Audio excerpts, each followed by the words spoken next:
Sheffield, England. A quiet city filled with ordinary lives.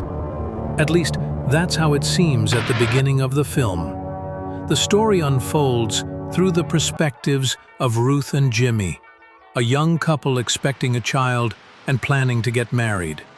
Life moves on in a predictable rhythm. People go to work, couples get married, friends gather at pubs. Everything seems routine. But behind this simplicity, a strange tension begins to surface. A tension that mirrors something all too familiar. Conflicts and hostilities that feel distant yet still shape the world we live in.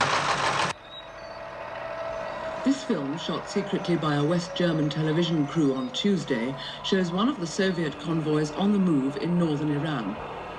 The convoys were first spotted by United Throughout the States film, the growing crisis between the United States and the Soviet Union escalates over military maneuvers in Iran. At first, people take little notice.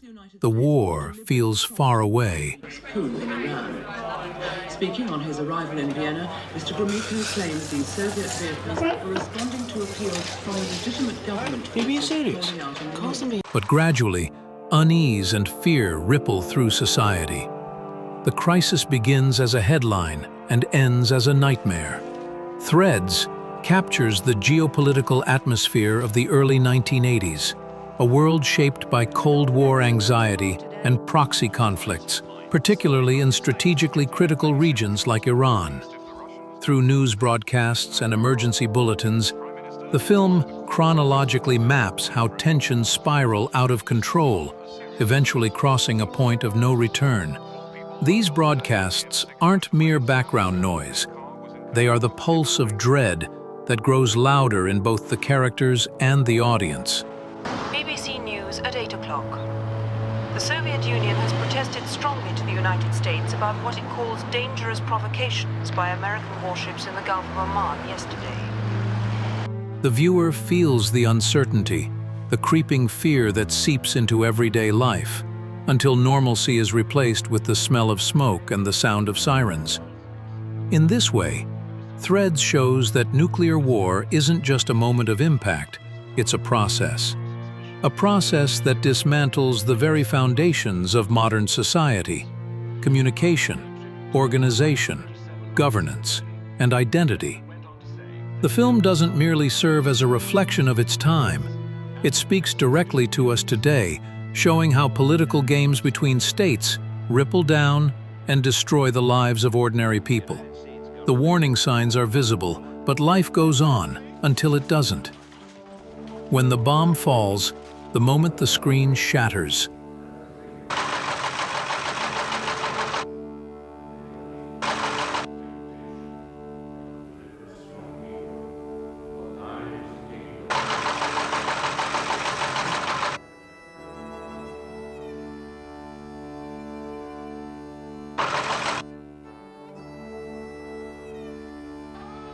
the moment the bomb detonates, war doesn't just remain on the screen, it breaks through and grabs the viewer by the throat.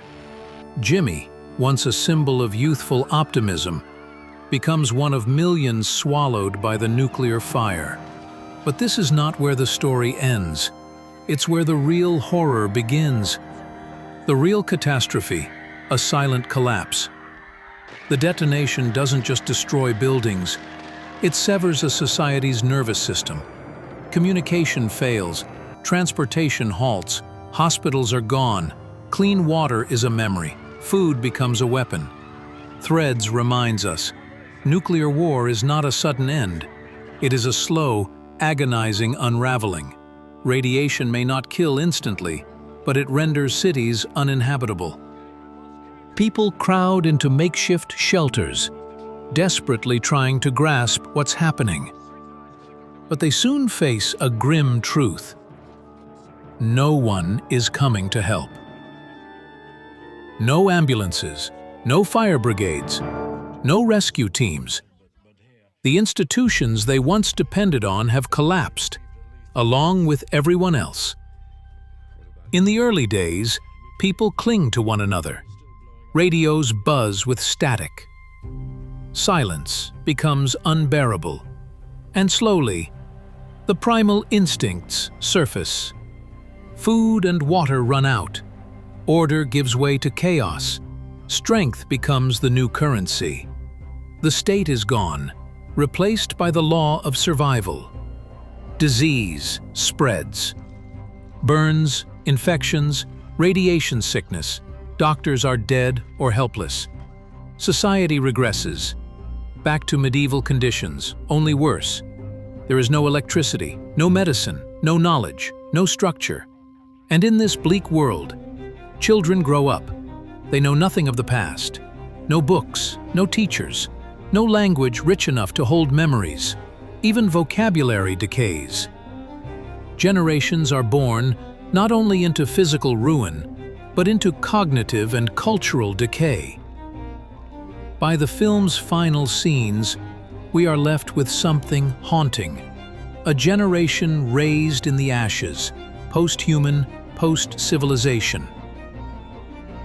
Threads delivers a deeply unsettling truth. Nuclear war doesn't just kill, it strips the survivors of their humanity. Civilization, it turns out, is far more fragile than we like to believe.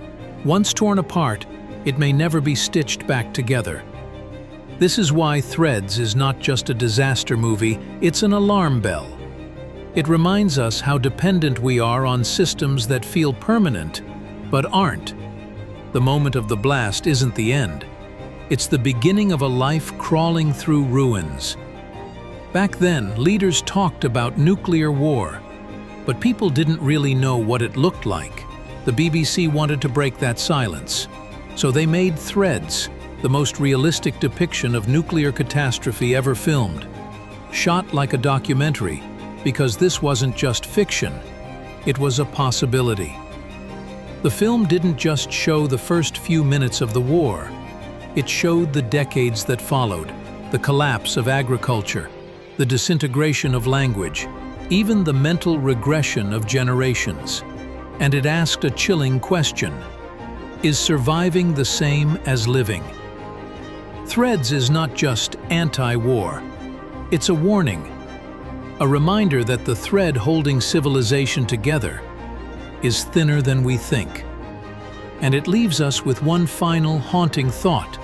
If a single spark can destroy everything we've built, how stable was it in the first place?